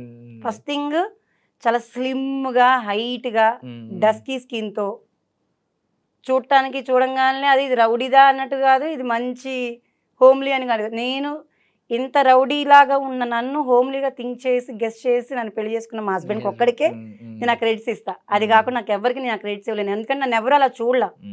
పలకరీయడానికి దగ్గరికి వస్తే కొట్టిద్దని భయపడి పలకరీయకుండా ఉన్న వాళ్ళు ఉన్నారు. కలిసి కాంబినేషన్ చేశాక మీరు ఇంత ఇదిగా మాట్లాడతారా? నేను అప్పుడు ఆ లొకేషన్లో చూసినప్పుడు మీరు ఎక్కడ కొడతారని మీ దగ్గరికి కూడా రాలేదండి అని చెప్పిన వాళ్ళు నాతోనే ఉన్నారు. బట్ ఆ కైండ్లో ఉన్నప్పుడు ఆ అర్లియర్ డేస్లో ఉన్నప్పుడు ఎవరు ఈ కైండ్ ఆఫ్ అప్రోచ్ లేదని అంటే చాలా మంది ఇప్పటికీ కూడా కమిట్మెంట్ అంటే మీరు వర్క్ గురించి మాట్లాడారు చాలా పాజిటివ్గా. కమిట్మెంట్ అంటే మనం ఈ టైంలో వర్క్ చేయగలగాలి, టైం డిసిప్లిన్ ఉండాలి, మనం 100% ఎఫర్ట్స్ పెట్టాలి, ఇదే చెప్పారు. బట్ బాడీ కమిట్మెంట్ అనేది కూడా ఓపెన్ సీక్రెట్ అని కొంతమంది మాట్లాడుతూ ఉంటారు లేడీస్. ఉండదండి. అసలు ఎప్పుడు అలాంటిది ఏం ఫేస్ చేయకుండా ఎందుకు ఉంటాం? మ్మ్. అడిగుండొచ్చు, మ్మ్. అడిగారు. అదే చెప్తున్నా కదా, Choice మన చేతిలో ఉంటది. మన ఒపీనియన్. ఇప్పుడు మనల్ని బలవంతంగా ఎవరు తీసుకెళ్ళినప్పుడు ఎందుకు? కరెక్ట్ ఇప్పుడు ఇందాక మనకు ఎవరి దాకా వద్దు, మన ఫ్యామిలీ గురించి మాట్లాడుకున్నప్పుడు నేను నా హస్బెండ్ గురించే చెప్పాను. ఆడ ఐ లవ్ యూ చెప్పినట్టయితే నేను మేబీ యాక్సెప్ట్ చేసేదాన్ని కాదేమో ఆ రోజు. పెళ్లి చేసుకుంటాను అన్నాడు, Correct. ఒప్పుకున్నా. అది నేను ఎంత ఓపెన్గా చెప్పినప్పుడు, ఇండస్ట్రీలో ఆపర్చునిటీ ఇచ్చినప్పుడు ఆ ఆపర్చునిటీలో దానికి నిజంగా సక్సెస్ కనిపిస్తుంది అనుకుంటే వెళ్తారేమో, వెళ్ళుండొచ్చు. ఆపర్చునిటీని ఇచ్చాక వీళ్ళు ఎట్లా యూటిలైజ్ చేసుకున్నారనేది మెయిన్ ఇంపార్టెంట్. నీ ఇష్టానికి అయితేనే వెళ్ళావు, బలవంతంగా ఎవ్వరు ఇండస్ట్రీలో నిజంగా మళ్ళీ మళ్ళీ చెప్తున్నా జుట్టు పట్టుకొని గుంజుకొని వెళ్ళరు. అడగడం అనేది ఎవరికైనా మానవ సహజం. అది మగవాళ్ళైనా ఆడవాళ్ళైనా ప్రతి పనిలో ఉంది ప్రాబ్లం. ఎవరి అవసరానికి తగ్గట్టుగా వాళ్ళు మలుచుకుంటారు అంతే తప్పించి ఇది నువ్వు చెయ్యి అని ఎక్కడ ఇండస్ట్రీలో అయితే స్టాంపింగ్ లేదు.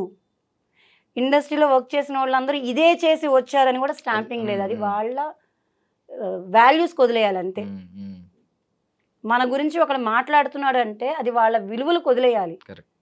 నా గురించి నీకు ఎంత తెలిస్తే నువ్వు మాట్లాడగలగాలి. ఇప్పుడు బేసికల్లీ మీతో ఎవరైనా మాట్లాడుతున్నప్పుడు లేదు మీ పక్కన మీ కాన్వర్జేషన్ వింటున్నారు, వాళ్ళు ఎవరైనా ఇండస్ట్రీ గురించి తప్పుడు మాటలు, ఎందుకంటే ఇప్పుడు ప్రతి మీకు సాఫ్ట్వేర్ ఆఫీసుల్లోనో లేదంటే ప్రతి ఆఫీస్లో కూడా ఇలా వేధింపులు అనేవి ఉంటాయి. మేనేజరో టీమ్ లీడో వాడు ట్రై చేస్తూ ఉంటాడు, ఇది చేస్తూ ఉంటాడు, వీళ్ళు అవాయిడ్ చేసే వాళ్ళు ఉంటారు, కొంతమంది కంప్లైంట్ ఇచ్చే వాళ్ళు ఉంటారు, ఇదంతా నడుస్తుంది ప్రతి ఇండస్ట్రీలో. బట్ పాయింట్ అవుట్ చేయడానికి సినిమా ఇండస్ట్రీ అనేది ఫస్ట్ ఉంటుంది, కళ ప్రపంచం, గ్లామర్ ఇండస్ట్రీ కాబట్టి మీరు అన్నట్టు ఇలా ఉంటుంది. ఎవరైనా మీ ఎదురుగుండా వెనకాల కానీ మీ పక్కనున్న కాన్వర్జేషన్స్ కానీ మూవీ ఇండస్ట్రీ గురించి కానీ హీరోయిన్స్ గురించి కానీ ఆర్టిస్టుల గురించి కానీ తప్పుగా మాట్లాడుతున్నారు అనుకోండి, ఇలాగా కామన్ రాజు కోపం వస్తుందా? మాట్లాడతారా వాళ్ళతో?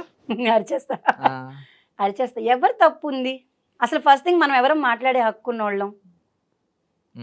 మీకు నాకు ఇష్టమే ఒక గదిలోకి వెళ్ళినప్పుడు థర్డ్ పర్సన్ ఎవరికి మాట్లాడాలి? వాళ్ళిద్దరికి ఇష్టమై వెళ్ళారు, నువ్వెవడో క్వశ్చన్ చేయడానికి అని అడుగుతా. ఖచ్చితంగా క్వశ్చన్ చెయ్యాలి మనం. ఇప్పుడు వాళ్ళిద్దరు వెళ్ళినోళ్ళు బాగానే ఉన్నారు, నీకేంటి ఇప్పుడు నువ్వు వెళ్ళలేదనా నేను పిలుచుకోలేదనా? సేమ్ చిరంజీవి గారు చెప్పిన మాట, చిరంజీవి గారు కూడా సేమ్ ఇదే చెప్పారు మొన్న. ధైర్యం అవడానికి నెక్స్ట్ వచ్చే అప్కమింగ్ జనరేషన్కి ఇండస్ట్రీలో ఎలాంటిది ఏం లేదు, మీరు మీరు మీ ప్రవర్తన బట్టే ఆపోజిట్ ఉంటుంది తప్ప మీరు ధైర్యంగా పంపించండి ఆడబిడ్డలని చెప్పి ఖచ్చితంగా చెప్తాను. నేను ఒక ఆడ మనిషిని అయ్యుండి ఇండస్ట్రీకి వచ్చి 22 సంవత్సరాలు, 24 1999 అంటే 27 సంవత్సరాలు అయింది ఇండస్ట్రీకి వచ్చి. నేను ఒక టచ్ అప్ గర్ల్గా ఉంచా, 50 రూపాయలు తీసుకున్న రోజుకి. ఆ రోజు నుంచి ఈ రోజుకి నేను ఎంత మందిని చూసుంటానో ఇండస్ట్రీలో నాకు తెలుసు. నా లైఫ్లో నాకున్న 39-40 ఇయర్స్ నా లైఫ్ జర్నీలో నేను 24 ఇయర్స్ ఇండస్ట్రీలోనే ఉన్నానంటే ఎన్ని వేల మందిని చూసుంటాను. నాకు ఎందుకు తప్పుగా అనిపించట్లేదు? ఎందుకు తప్పుగా అనిపించట్లేదు? మనం చూసే కళ్ళని బట్టి మనం వినే చెవులను బట్టి ఉంటుంది. నాకు ఈ రోజు తప్పుగా అనిపించలేదు. మళ్ళీ ఎవరైనా క్వశ్చన్ చేయొచ్చు, కింద మనకి కామెంట్స్ పెడతారు కదా, నువ్వు చేసి ఉంటావు అందుకే నీకు అనిపించట్లేదు. ఎవరికన్నా దమ్ము ఉంటే రమ్మనండి. ఇండస్ట్రీలో ఖచ్చితంగా దమ్ము ఉంటే రమ్మనండి. ఎంత తప్పు చేసినోడైనా ఏ తప్పు చేయనోళ్ళైనా నిజాయితీగా చెప్పగలిగే మాట ఒకటే, ఎవరిని బలవంతం చెయ్యరు. అది చెప్పే ధైర్యం లేని వాళ్ళు కూర్చోమనండి ఇంట్లో. అసలు ఈ టాపిక్లో మనం తీసుకోవచ్చో లేదు తెలియదు, కానీ శ్రీరెడ్డి గారు అప్పుడు చాలా ఇష్యూ చేశారు. నేను ఆ టైంలో చాలాసార్లు న్యూస్కి వచ్చి మాట్లాడాలి, వెళ్ళి మాట్లాడాలి. ఓకే, ఇప్పుడు ఎట్లా అయిపోయిందంటే ఇండస్ట్రీ, మనం మాట్లాడతాం తప్పు లేదు, అరే అది వచ్చి మాట్లాడేది దాని పబ్లిసిటీ కోసం రా అని చెప్పేవాడే తప్పించి నేను మాట్లాడే నిజాయితీని ఎవ్వరూ క్యాప్చర్ చేయట్లా. సినిమాలు చేయక వెనకబడిపోయింది కదా, సినిమాల్లో కనిపించడం కోసం ముందుకు వచ్చి మాట్లాడుతుందిరా అని కింద కామెంట్ పెడతాడు. ఆ కామెంట్ పెట్టేవాడికి బుద్ధి ఉండదు. వాళ్ళు ఎంత స్ట్రగుల్ అయ్యి ఉంటే ఈ ప్లేస్లో ఉండి మాట్లాడుతున్నారు అని అవగాహన కూడా లేకుండా కింద కామెంట్స్ రాసేవాళ్ళు ఉన్నారు. కామెంట్స్ రాసేవాళ్ళు ఫస్ట్ ఎన్ని తప్పులు చేశారు, ఎన్ని ఒప్పులు చేశారు, ఎంత పాజిటివ్ చూసారు, ఎంత నెగిటివ్ చూసారో ఫస్ట్ చూసుకొని కామెంట్ పెట్టమనండి ధైర్యం ఉంటే. సో ఇప్పుడు ఒక అమ్మాయి నిజంగానే ఆ అమ్మాయికి ఏదైనా చెడు జరిగి చెప్తే తప్పులేదు. అది అందరూ ఎవరు నెగెటివ్ కమెంట్స్ పెట్టకూడదు. బట్ మీరు అన్నట్టు ఇందాక అప్పుడు ఎందుకు చెప్పలేదు అనేది కూడా వ్యాలిడ్ క్వెషన్. మరి ఎప్పుడు జరిగితే అప్పుడే చెప్పాలి తప్ప చెప్పాలి. మనకి ఇంకా అవకాశాలు పోయినాయి, మనకు అన్యాయం జరిగిందని అప్పుడు ఫీల్ అయ్యి అప్పుడు వచ్చి చెప్పడం అనేది కూడా తప్పు. తప్పు, ఉమ్. చాలా తప్పు. ఉమ్. నేను ఎవరిని అయితే హీరోయిన్స్నా, మదర్ రోల్స్నా, హీరోల్నా, ఫాదర్ రోల్స్నా, లేదంటే క్యారెక్టర్ ఆర్టిస్ట్లా, ప్యాడింగ్ ఆర్టిస్ట్లా, ఉమ్. ఎంత పెద్దవాళ్ళని కానీ ఎంత చిన్న వాళ్ళని కానీ నేను కించపరచడానికి అయితే మాట్లాడుతున్న మాట కాదు. కానీ ఇది నా మనసులో ఉన్న వేదన కిందే అనుకోండి. ఉమ్. ఇండస్ట్రీని ఎప్పుడూ దయచేసి తప్పు పట్టకండి. మనం నిజంగా కష్టంలో ఉన్న రోజు ఈ ఇండస్ట్రీ నుంచే పిలిచి అన్నం పెట్టారు. నేను నా పాప పుట్టినప్పుడు ఎంత స్ట్రగుల్ పడి పక్కన వాళ్ళు నాకు 10 రూపాయలు ఇస్తే బాగుండు అని ఎదురు చూసిన నేను ఈరోజు నేను తింటాక కూడా హ్యాపీగా ఉన్నాను అంటే అది కేవలం ఇండస్ట్రీ వల్లే. ఉమ్. నాకు ఇంకొక వర్క్ కూడా తెలీదు. క్యారెక్టర్స్, షూటింగ్స్ చెప్పుకుందామన్నా ఇంకేమీ లేదు. అవకాశం వచ్చిందా చేసుకోవాలి, అవకాశం లేదా ఇంట్లో కూర్చోవాలి. 3 నెలలు ఖాళీగా ఉన్న రోజులు ఉన్నాయి, 6 నెలలు ఖాళీగా ఉన్న రోజులు ఉన్నాయి. షూటింగ్ వచ్చినప్పుడు సంపాదించుకున్న రూపాయి ఏదైనా ఉంటే తీసుకెళ్ళి తాకట్టు పెట్టుకొని తీసుకొచ్చి ఇంటద్దెలు కట్టుకొని ఇల్లు గడుపుకున్న రోజులు ఉన్నాయి. నా కూతురు పేమెంట్ ఎప్పుడు వస్తుందా అని ఎదురు చూసి వాళ్ళకి 1కి 4 సార్లు ఫోన్ చేసి నా కూతురు షూటింగ్ చేసిన డబ్బులు ఇంటికి వస్తే నేను బియ్యం కొనుక్కొని తిన్న రోజులు ఉన్నాయి. నేను ఎలా కామెంట్ చేస్తాను ఇండస్ట్రీ గురించి? ఎందుకంటే నేను అన్నం తిన్నా, నాకు అన్నం పెట్టింది, నా కుటుంబాన్ని ఈ రోజుకి ఇండస్ట్రీనే పోషిస్తుంది. నేను ఇంకా ఇండస్ట్రీలో అవకాశాలు రావు, చెయ్యలేను అనే వయసుకు వచ్చేలోపు అయితే ఎంతో కొంత దాచుకుని నా తిని నేను తినేంత ఉంచుకోవాలని ఉంది. 10 మందికి పెట్టేంత కాకపోయినా అడుక్కునే స్టేజ్కి అయితే రాకుండా ఉంటే చాలు. Genuine answer. చాలామంది ఇండస్ట్రీలో ఏమైపోయారంటే అవకాశాలు ఉన్నప్పుడు మెయింటెనెన్స్ నాకు నచ్చని వర్డ్ అది.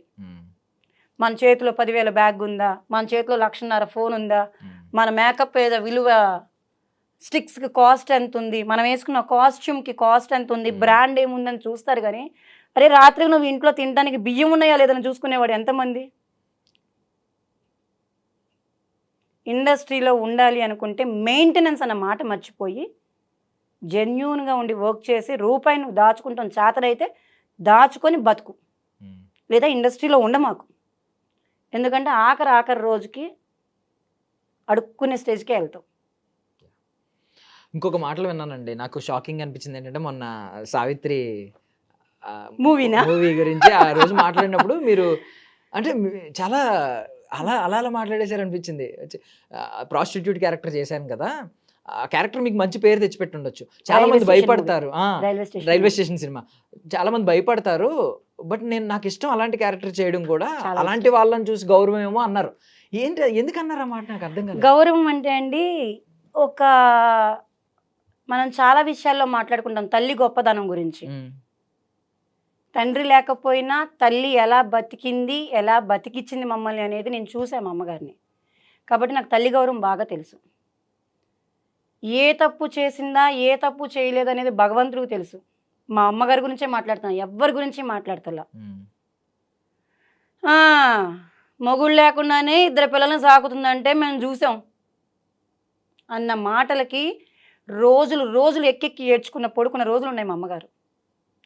ఆ స్టేజ్లోనే మేము ఇడ్లీ వ్యాపారం రోడ్డు మీద, నాకు 9 సంవత్సరాల పిల్లని రోడ్డు మీదకి వెళ్ళి ఇడ్లీ అమ్మిచ్చింది మా చేత అంటే అది ఎంత గౌరవంగా బతికుంటే.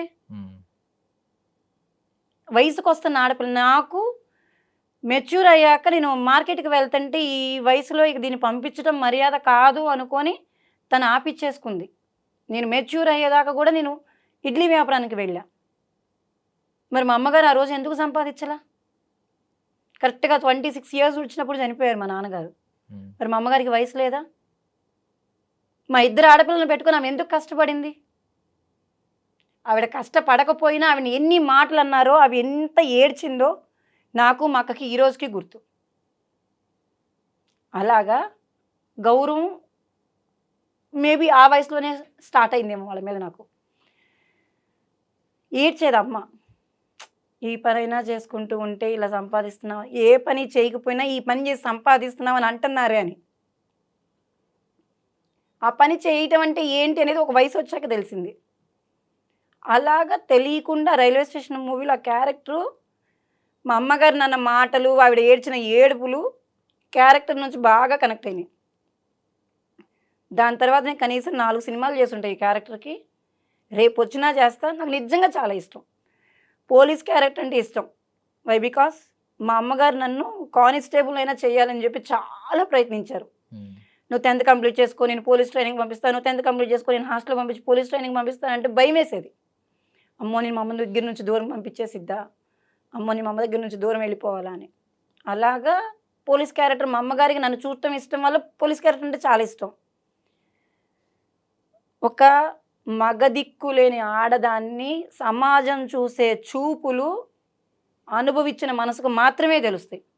అందుకే నాకు ప్రాస్టిట్యూట్ క్యారెక్టర్స్ అంటున్నా ఒక్క రెస్పెక్ట్. తండ్రి లేకుండా సింగిల్ పేరెంట్గా పిల్లల్ని పెంచే క్యారెక్టర్స్ అన్నా చాలా ఇష్టం. ఎందుకంటే ఆ పెయిన్ తెలిసిన వాళ్ళే ఆ పెయిన్ చేయగలుగుతారు. యాక్ట్ చేయడం అందరి వల్ల ఇది, కానీ కొన్ని క్యారెక్టర్లు చేయలేం. అది ఇన్వాల్వ్ అవ్వాలి, లేదంటే ఫీల్ అవ్వాలి, కొద్దో గొప్ప అనుభవం అవ్వాలి, అయితేనే కొన్ని క్యారెక్టర్స్ చేయగలుగుతాం. అలా నాకు ఆ క్యారెక్టర్ అంటే చాలా గౌరవం. చాలా నవ్వుతూ చెప్పారు అక్కడ. నేను ఎంత పెయిన్ ఉంటుంది దీని వెనక అని నేను అనుకోలేదు. ఎవరు ఊరినే చేస్తారండి? ఒక భర్తని కాదని ఒక భార్య లేదంటే ఒక ఆడది ఒక దగ్గరికి వెళ్ళి పడుకొని సంపాదిస్తుంది అంటే దానికి ఎంత అవసరం అనేది ఎందుకు ఆలోచించాం? ఇండస్ట్రీలో కూడా మీరు ఇందాక అడిగిన క్వశ్చన్కి నేను ఇదే ఆన్సర్ ఇస్తా. తనకి ఎంత అవసరమై వెళ్తుందో, తను ఏ అవకాశం కోసం వెళ్తుందో, తన విషయం ఏంటో నీకెందుకు? ఇన్ని మాట్లాడే వాళ్ళు ఎవరన్నా ఇంటికి తీసుకెళ్ళి 30 రోజులు అన్నం పెట్టండి ఒక ఆడదానికి. ఏ తప్పుడు చూపు చూడకుండా, ఏ తప్పుడు మాట మాట్లాడకుండా ఒక తల్లి గౌరవం ఇచ్చి అన్నం పెట్టే మగవాళ్ళు ఎంతమంది ఉన్నారు? వేళ్ల మీద లెక్కేసుకుంటాం. లక్షల్లో చూసుకుంటే 1000 మంది వస్తారు, వేలలో చూసుకుంటే 100 మంది వస్తారు, 100లో చూసుకుంటే ఒకళ్ళు ఇద్దరు వస్తారు. అట్లనే మగవాళ్ళని తప్పు అంటలా. ఆడవాళ్ళు ఎంతో కొంత తప్పు ఉంటుంది, మగవాళ్ళది ఎంతో కొంత తప్పు ఉంటుంది. అర్థం చేసుకోక గుణాలు లేకపోవడం వల్ల జరిగే మిస్టేక్స్ ఇవన్నీ. నేను ఇండస్ట్రీకి వచ్చి ఇన్ని సంవత్సరాలు అయినా నా ఇంట్లో నా భర్త ఈ రోజుకి నోరు తెరిచి నన్ను ఒక మాట కానీ చెయ్యెత్తి ఒక దెబ్బ కానీ వేయలేదు అంటే నేను నిలబెట్టుకున్న గౌరవం అది. నేను ఇన్ కేస్ బ్యాడ్ బిహేవ్ చేసినా, బ్యాడ్ వర్డ్స్ మాట్లాడినా, బ్యాడ్ సర్కిల్లో నేను తిరుగుతున్నా నన్ను అనేవాడేమో. నేను గర్వంగా చెప్పుకుంటా, నా అమ్మ తర్వాత నా హస్బెండే నాకు అమ్మ, నాన్న, అక్క, చెల్లి, తమ్ముడు అన్నీ సర్వస్వం. ఎందుకంటే ఆయన సపోర్ట్ అంత ఉంటుంది. అక్క సపోర్ట్ ఎంత ఉంటుందో, ఒక తల్లి తండ్రి, అసలు తండ్రి మాకు ఊహకే తెలియదు. నాకు 4 ఏళ్ళప్పుడే చనిపోయారు. తండ్రి స్థానంలో ఆయనే, తల్లి స్థానంలో ఆయనే, అక్క స్థానంలో ఆయనే, అన్న స్థానం, చెల్లి స్థానం, స్నేహితుల స్థానం, అంత స్థానం ఆయనకి నేను ఇవ్వగలుగుతున్నానంటే నేను ఇండస్ట్రీలో ఉన్నా నాకు ఆయన ఇస్తున్న గౌరవం అలాంటిది. మరి అతను మగతనేగా. తను ఎప్పుడైనా క్వశ్చన్ చేయొచ్చుగా, ఇండస్ట్రీలో ఎన్ని ఉండయో నాకు తెలిసే, నువ్వేం చేయకుండా ఉన్నావా అని నన్ను ఎందుకు ఎప్పుడు అడగల? అది మీరు మాటల కంటే కూడా మీ యాక్షన్